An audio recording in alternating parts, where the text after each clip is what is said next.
For almost half a century, Europe has depended on imported labour to do the kind of menial jobs its own people don't want to do. So much so that today the population of France is nearly 10% Muslim. They're the descendants of Algerian, Moroccan and Tunisian workers who came from France's ex-colonies.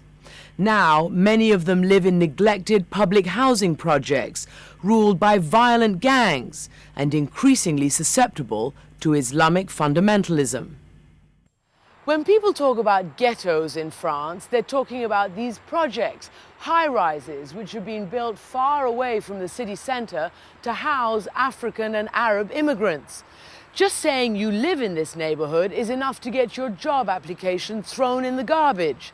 And the unemployment amongst young people is 4 times the national average.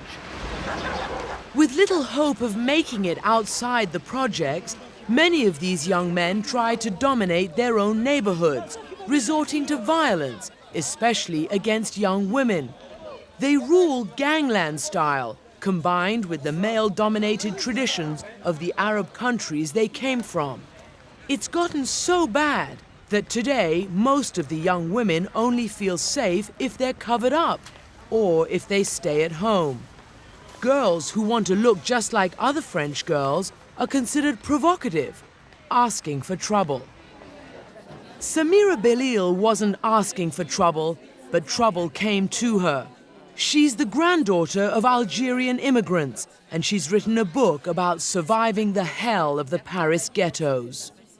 Alors moi, j'ai été violée collectivement par 3 personnes. I was gang raped by 3 people I knew, and I couldn't say anything because in my culture, your family is dishonored if you lose your virginity. So I kept quiet, and the rapes continued. The next time I was pulled off a commuter train and no one lifted a finger to help me. You were in a train? Oui. And not one passenger did anything to help you? No, everybody turned their head away. They were all looking out of the window.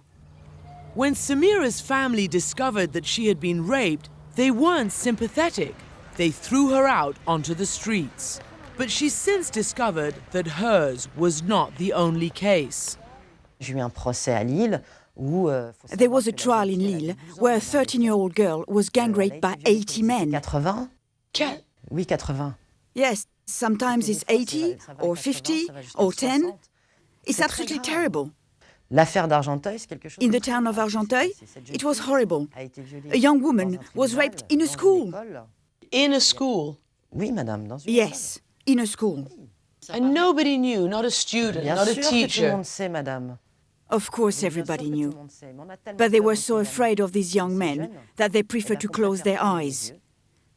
That's the price of peace in the ghettos. When the verdicts came down in this case, the courthouse turned into a madhouse.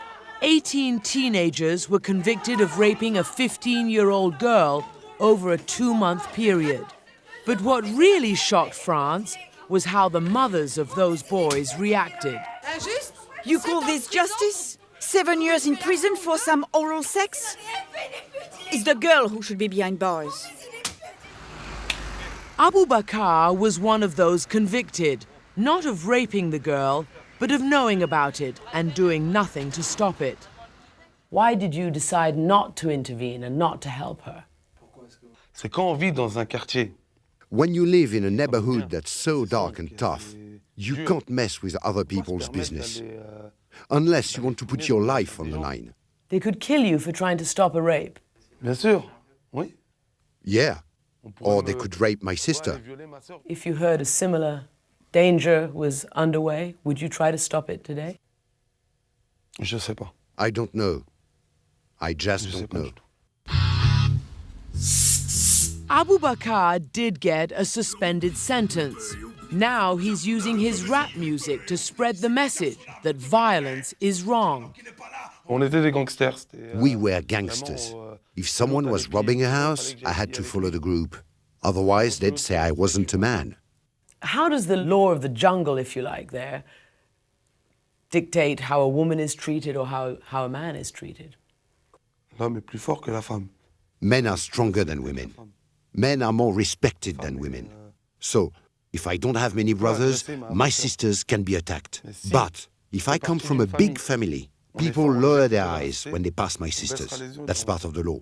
It's not the same as the law of France. Ah non. Ça a rien. Oh no, it has nothing to do with it. Nadir Doudan grew up in the same projects. Now he works as a youth counsellor, trying to encourage more normal relations between the boys and girls. What is it about the projects that is the root of this violence? Okay. I think it's because of the tradition that make the boys think that the girls should be treated this way and not that way. But the things that you describe, this relationship between girls and boys, this unnatural state of affairs, it's like being in some fundamentalist country. Yes, it is a bit. This is France. It's not just France, it's Paris. No. Look, here, it's not France here. What really scares Nadir is that Islamic fundamentalists are taking advantage of these frustrations. Like me, I am not feeling as French as like Jacques or as Pierre or as, you know. Because being Nadir, you're not it's French. Tough. It's tough. What the fundamentalists are saying to the young kids, we will help you to find a job, we will help you to be proud of who you are, you know. That's why it's a big success here. So the societies are sort of separating. Yes. On downtown Paris streets, racy ads are still the rule. But in the projects, the fundamentalist voices are growing stronger. Assalamu alaikum. They are now targeting the disaffected youth in the ghettos. Many of the mosques there are filled with fundamentalist preaching. This is what an influential imam of one French mosque recently said about how men can treat their wives. La femme trompe son mari. If a woman cheats on her husband, he can beat her, as long as he doesn't hit her nose, her eyes, her ears. That's part of our religion. The French government promptly deported him back to his native Algeria. He's the 5th Muslim cleric thrown out of France this year for preaching such an intolerant form of Islam. But this clash of cultures is threatening to divide France between those who want to keep the country secular and those who protested against the government's ban on wearing Islamic headscarves in public schools. It's also dividing many immigrant families, like that of a young woman we call Sonia. She doesn't want to be identified because she's cut off all contact with her family. You were born here in France. Yeah, born here in France. But your parents were born in Tunisia. Yeah. Sonia's father tried to send her to Tunisia for an arranged marriage after he found out that she had been raped by her boss. In Sonia's father's eyes, she had dishonored her whole family. My father told me that it was my fault. That you were raped? But what happens to me? Your own Then father? I provoked him to do what he did to me. I couldn't change his mind. And there are many others like Sonia. At least 70,000 young women have come under pressure to accept arranged marriages, according to France's Commission for Integration. It's necessary to explain to parents and to young people that we are in France. Zahir Keradouche, who is himself of Arab descent, sits on that commission. The relation between Islam and the relation between women and men, it's very hypocritical. I'm Muslim, but I know that it's very hypocritical.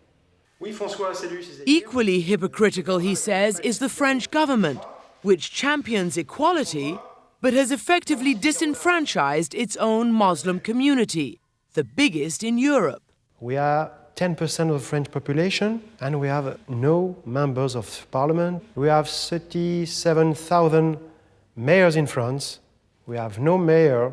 No Arab descent mayor? No. Out of 37,000? Yeah, it's very strange.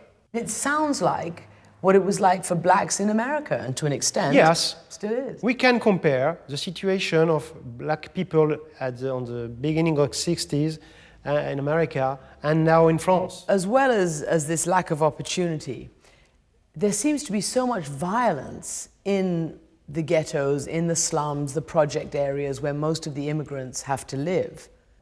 It's not because we are Arabic that we are delinquent, but it's because we are very poor and we live in very bad conditions that we are more in delinquents, more in drugs, more in problems. But nothing prepared France for what happened to a 17-year-old French Muslim girl named Sohan Benziane. Her case really woke up the country to the nightmare that has been festering so long in these projects. Sohan was burned alive in the basement of this apartment complex by a gang leader who had told her he didn't want to see her on his turf. After her murder, her sister Kahina dedicated a memorial at the site of her killing. Thank you all for coming. Too bad it's so few of you, because life for young women here is really desperate. And just in case there was any doubt about where loyalties lie in these projects, when the young man accused of killing Sohan returned with police to show how he had doused her with gasoline, the high-rise he had controlled broke out in cries of support.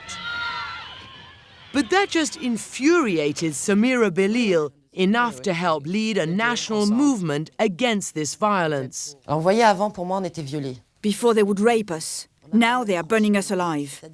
So Anne can't speak anymore, so I'm going to do the talking.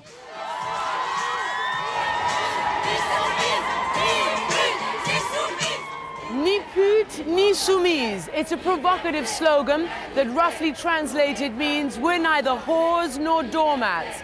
It's a movement that sprang out of the ghettos, made up of mostly immigrant women who are now fighting back against the gang rapes and violence that plague their neighborhoods.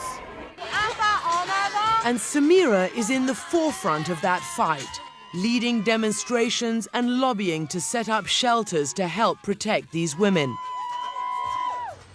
In an extraordinary gesture, the French government honored Samira's achievements and those of 13 other women from the projects by hanging their portraits outside the country's parliament, recognizing that France's ethnic fabric is changing. My life is not the same life than today. Before, it was terrible for me, terrible. But I fight very hard to be what I am now today. And I win. And for me, it's wonderful. And now I smile, you know. Voilà.